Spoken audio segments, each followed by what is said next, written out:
మనం super exclusive ని చూస్తున్నాం. రాజకీయాల్లో మాటలు తోటాల్లా పేలుతుంటాయి, కానీ కొన్ని మాటలు రెండు రాష్ట్రాల మధ్య చిచ్చు పెట్టేలా ఉంటాయి.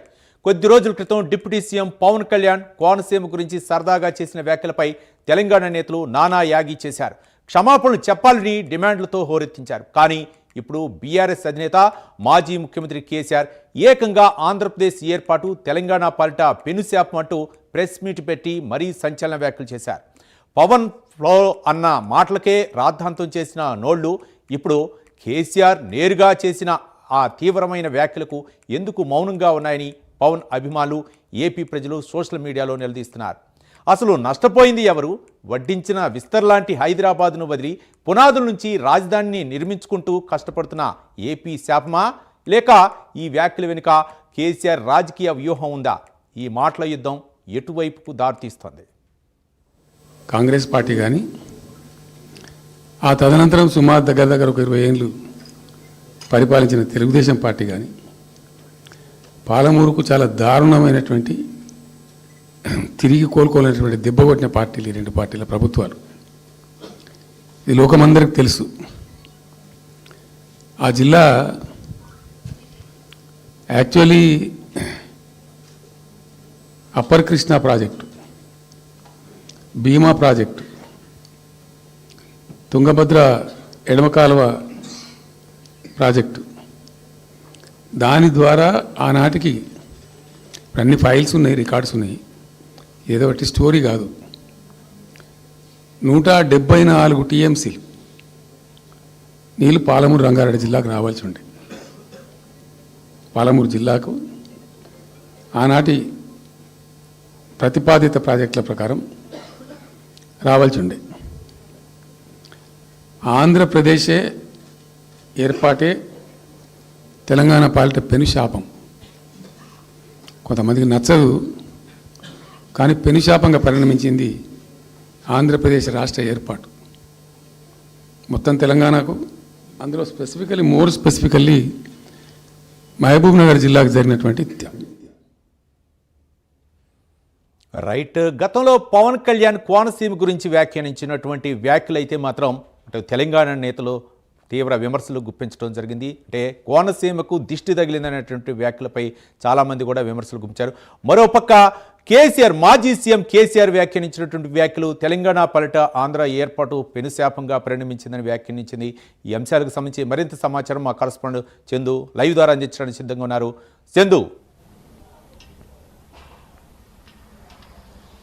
రవి, ముఖ్యంగా ఇటీవల కాలంలో అటు పవన్ కళ్యాణ్ చేసినటువంటి ఆ వ్యాఖ్యలు కావచ్చు, ఇప్పుడు తాజాగా కేసీఆర్ చేసినటువంటి వ్యాఖ్యలు మాత్రం అటు రెండు రాష్ట్రాల్లో మంట పుట్టిస్తున్నాయి. ముఖ్యంగా చూసినట్టయితే గత కొద్ది రోజుల క్రితం ఆ AP deputy CM Pawan Kalyan Konaseema పర్యటనకు వెళ్లారు. ఈ సందర్భంగా కోనసీమలో కొబ్బరి తోటలు ఎండిపోవడాన్ని చూసి ఆయన తీవ్ర ఆవేదన వ్యక్తం చేసిన పరిస్థితి కనిపించింది. ఈ క్రమంలోనే ఆయన కొన్ని వ్యాఖ్యలు చేశారు. ముఖ్యంగా కొంత తెలంగాణ దిష్టి తగిలిందంటూ పవన్ కళ్యాణ్ వ్యాఖ్యలు చేశారంటూ కూడా ఇక్కడ టీఆర్ఎస్ పార్టీకి సంబంధించినటువంటి నేతలంతా కూడా మండిపడ్డారు. ముఖ్యంగా మాజీ మంత్రి జగదీష్ రెడ్డి తీవ్ర స్థాయిలో స్పందించారు. అసలు పవన్ కళ్యాణ్ ఉండేదే హైదరాబాద్లో అంటూ కూడా ఆయన వ్యాఖ్యలు చేసిన పరిస్థితి కనిపించింది. ముఖ్యంగా పవన్ కళ్యాణ్ ఫ్లోలో కొన్ని మాటలు అన్నదాన్ని బీఆర్ఎస్ పార్టీ ప్రెస్టేజ్గా తీసుకొని తీవ్ర విమర్శలు చేసిన పరిస్థితిని మనం గమనించాం. అయితే తాజాగా బీఆర్ఎస్ ఎల్పీ సమావేశంలో కేసీఆర్ మాట్లాడుతూ ముఖ్యంగా ఏపీ ఏర్పాటు పైన కూడా ఆయన మాట్లాడారు. ప్రధానంగా మద్రాసు రాష్ట్రం నుంచి విడిపోయిన తర్వాత తెలంగాణను ఏపీతో కలిపి ఆంధ్రప్రదేశ్ రాష్ట్రాన్ని ఏర్పాటు చేయాలి. దీనివల్ల తెలంగాణ తీవ్రస్థాయిలో నష్టపోయిందంటూ కూడా ఆయన వ్యాఖ్యలు చేయడాన్ని ఇప్పుడు ఏపీ ప్రజలైతే తీవ్రంగా తప్పుపడుతూ ముఖ్యంగా సోషల్ మీడియాలో దీనిపైన విస్తృతమైన చర్చ జరుగుతుంది. తాజాగా ఆయన చేస్తూ ముఖ్యంగా ఏదైతే పాలమూరు రంగారెడ్డి జిల్లా ప్రాజెక్టులకు సంబంధించిన అంశాలను కేసీఆర్ మాట్లాడుతూ ముఖ్యంగా పాలమూరును మొత్తం పడావు పెట్టిందంతా కూడా గతంలో ఉన్నటువంటి టీడీపీ, అదే అప్పుడు ఉన్నటువంటి కాంగ్రెస్ ప్రభుత్వాలే. ముఖ్యంగా పాలమూరు వలసల జిల్లాకి మారడానికి కారణం కూడా అప్పుడు ఉన్నటువంటి ఉమ్మడి ఆంధ్రప్రదేశ్లో ఉన్నటువంటి ప్రభుత్వాలే అంటూ కూడా మాట్లాడుకొచ్చారు. దాంతోపాటు ఏపీ జలదోపిడీ చేస్తూ ఉంది, నీళ్ళని దోచుకుపోతూ ఉంది. ముఖ్యంగా కృష్ణా గోదావరికి సంబంధించిన నీళ్ళని జలదోపిడీ చేస్తుంది. ఇప్పుడు తాజాగా గతంలో పోలవరం బనకచర్ల ప్రాజెక్టు కావచ్చు, ఇప్పుడు ప్రస్తుతం పోలవరం నల్లమల సాగర్ లింకు సంబంధించినటువంటి అంశంలో గోదావరి కృష్ణా నీళ్లను ఎత్తుకెళ్తున్నట్టు కూడా కేసీఆర్ వ్యాఖ్యలు చేశారు. ప్రధానంగా కేసీఆర్ ఎప్పుడు కూడా అంటే తెలంగాణ ఉద్యమం మొదలైనప్పటి నుంచి కూడా ఆయన సెంటిమెంట్ అస్త్రాన్ని వాడుతుంటారు. ఎప్పుడైతే బీఆర్ఎస్ పార్టీ బలైన పడుతుందో ఆ సమయంలో ఆయన సెంటిమెంట్ అస్త్రాన్ని తెరమేకి తీసుకురావడం, సెంటిమెంట్ని రెచ్చగొట్టడం, ఇదంతా కూడా గతంలో మనం చాలాసార్లు గమనించినటువంటి విషయం. ముఖ్యంగా చూసినట్లయితే పార్లమెంటు ఎన్నికలకు ముందు కూడా కొన్ని కీలక వ్యాఖ్యలు కూడా కేసీఆర్ చేశారు. ముఖ్యంగా ఒక బహిరంగ సభ నల్గొండ జిల్లాలో కూడా ఏర్పాటు చేశారు. ముఖ్యంగా కేఆర్ఎంబి ఏదైతే తెలంగాణ సంబంధించిన పాలమూరు కృష్ణా బేసిన్లో ఉన్నటువంటి ప్రాజెక్టులు ఏవైతే ఉన్నాయో ప్రాజెక్టు అన్నింటి కూడా కేఆర్ఎంబికి అప్పగించబోతుంది రాష్ట్ర సర్కారు అంటూ కూడా ఆయన పార్లమెంటు ఎన్నికల ముందు నల్గొండ జిల్లా సాక్షిగా ఒక సభను కూడా నిర్వహించి మరోసారి సెంటిమెంట్ అస్త్రాన్ని ప్రయోగించారు లోక్సభ ఎన్నికల ముందు. కానీ లోక్సభలో ఈ సెంటిమెంట్ అస్త్రం ఎక్కడా పారలేదు. లోక్సభ ఎన్నికల్లో 0 డిజిట్కే బీఆర్ఎస్ పార్టీ పరిమితమైంది. తాజాగా ఆ తర్వాత వచ్చిన ఎన్నికలు అసెంబ్లీ ఎన్నికల్లో పార్టీ ఓడిపోయింది, తర్వాత పార్లమెంట్ ఎన్నికల్లో ఓడిపోయింది. తాజాగా వచ్చినటువంటి గ్రామ పంచాయతీ ఎన్నికల్లో కూడా 2వ స్థానానికే పరిమితమైన పరిస్థితి కనిపించింది. అంటే ముఖ్యంగా మరోసారి అంటే పార్టీని మళ్ళీ లైమ్ లైట్లోకి తీసుకురావాలంటే ఖచ్చితంగా ఏదో ఒక అస్త్రాన్ని అయితే సంధించాలి. కాబట్టి ఇప్పుడు మళ్ళీ నీళ్ల అంశాన్ని ప్రధాన ఎజెండాగా చేసుకొని అంటే ఏపీని తిట్టడం ద్వారా అంటే ఆంధ్రప్రదేశ్ని తిట్టడం ద్వారా మళ్ళీ ఒక సెంటిమెంట్ అస్త్రాన్ని తెలంగాణ ప్రజల్లో రగిలించాలి, తద్వారా లబ్ధి పొందాలనే ఒక ఆలోచన కేసీఆర్ చేస్తున్నట్టుగా కూడా ఏపీ ప్రజలంతా కూడా చర్చించుకుంటున్నారు. ముఖ్యంగా ఏపీలో ఉన్నటువంటి యువకులు కావచ్చు సోషల్ మీడియాలో ట్రోల్ చేస్తున్న పరిస్థితి కనిపిస్తోంది. దీనిపైన ఇప్పుడు ఎందుకు గతంలో పవన్ కళ్యాణ్ యథాలాపంగా చేసినటువంటి వ్యాఖ్యలను తప్పుపట్టినటువంటి బీఆర్ఎస్ నేతలు ఇప్పుడు ఎందుకు మాట్లాడలేదు అంటే తెలంగాణ రాష్ట్రం విడిపోయిన తర్వాత ఇక్కడ ఏదైతే ఏపీలో హైదరాబాద్ వడ్డించిన విస్తరణ ఇక్కడ అన్ని ఏర్పాట్లు చేసిన తర్వాత ఈ రోజు విడిపోయిన తర్వాత ఏపీ చాలా కష్టపడుతోంది. ఏపీలో ఇప్పుడు రాజధాని నిర్మాణం కావచ్చు పలు అంశాల విషయంలో ఏపీ ఇబ్బందుల్లో ఉంది. కానీ వడ్డించిన విస్తరణ అంటే హైదరాబాద్ ఇచ్చిపోయిన తర్వాత కూడా ఏపీ ప్రజలపై కావచ్చు ఏపీపై ఎందుకు విషం చిమ్మడం లాంటి వ్యాఖ్యలు ఎందుకు చేస్తున్నారు కేసీఆర్ అంటూ కూడా అక్కడ ప్రజలంతా కూడా మండిపడుతున్న పరిస్థితుల్లో మొత్తంగా 2 రాష్ట్రాల మధ్య మాత్రం మళ్ళీ కేసీఆర్ చేసినటువంటి వ్యాఖ్యలతో మళ్ళీ రాజకీయంగా హీట్ అయితే రాజుకుంది. రవి, రానున్నటువంటి జెడ్పీటీసీ ఎంపీటీసీ ఎన్నికల్లో కూడా పార్టీని అంటే బలోపేతం చేయటం కోసం ఒక సెంటిమెంట్ని రాజేయటం కోసం ఈ కేసీఆర్ మాట్లాడినటువంటి వ్యాఖ్యలు అనుకోవచ్చా, లేకపోతే కేసీఆర్ మాటల ఉద్దేశం వెనకాల ఏముందనుకోవచ్చు? చందు,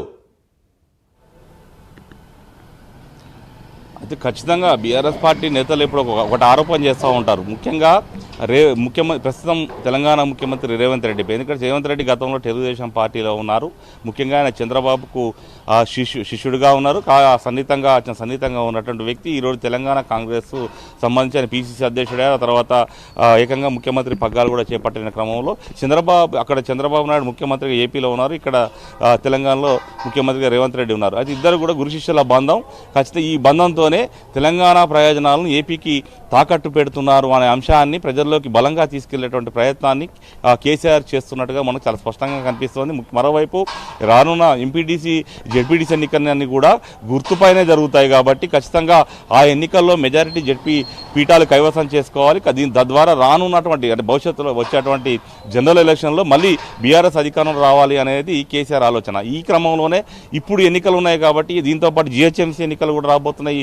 వరుసగా ఎన్నికలు ఉన్నాయి కాబట్టి ఖచ్చితంగా మరోసారి ఇలాంటి అంశాలను తెరమై తీసుకొస్తే ఖచ్చితంగా బీఆర్ఎస్కి లబ్ధి జరుగుతుంది. తెలంగాణ ప్రజలంతా కూడా మళ్ళీ బీఆర్ఎస్ వైపు ఉంటారు అనేటువంటి ఒక ఆలోచన కేసీఆర్లో ఉన్నట్టుగా మనకు స్పష్టంగా కనపడుతుంది. ఈ తాజాగా ఈ వ్యాఖ్యలన్నీ కూడా అందుకే కారణం. అందుకే ఒక సెంటిమెంట్ రెచ్చగొడ ముఖ్యంగా నీళ్ల విషయంలో సెంటిమెంట్ రెచ్చగొడితే తెలంగాణలో ఉన్నటువంటి రైతులంతా కూడా తమ వైపు ఉంటారు అనేటువంటి ఒక ఆలోచన కేసీఆర్లో ఉన్నట్లుగా కూడా మనకు చాలా స్పష్టంగా అర్థమవుతుంది. ఇందులో భాగంగానే మళ్ళీ ఇలాంటి సెంటిమెంట్ అస్త్రాలను కూడా కేసీఆర్ తెర మీద తీసుకొస్తున్నారు చర్చ కూడా జరుగుతూ ఉంది. Ravi, right, thank you Chandu.